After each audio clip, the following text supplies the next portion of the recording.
Disparition de Delphine Jubilard, son mari, Cédric Jubilard, renvoyé devant les assises.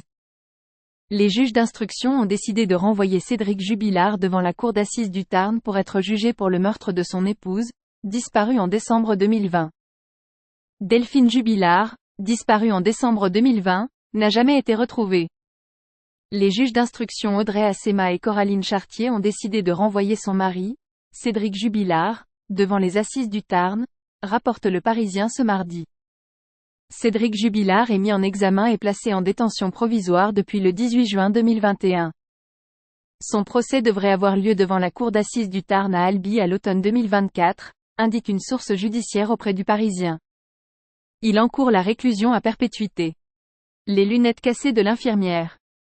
Le dossier avait été ouvert à la suite de la disparition de Delphine Jubilard. L'infirmière de 33 ans n'a plus donné signe de vie depuis la nuit du 15 au 16 décembre 2020, en plein couvre-feu lié à la pandémie de Covid-19. À l'époque, le couple, qui a 2 enfants, était en instance de divorce. Le peintre en bâtiment, aujourd'hui âgé de 36 ans et incarcéré depuis juin 2021, nie toute responsabilité.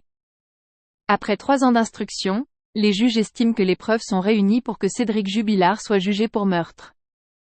Parmi elles, le contexte de séparation à laquelle le mari n'a pas pu se résoudre, les cris entendus par l'un des enfants du couple ou encore les lunettes cassées de l'infirmière retrouvées dans la maison.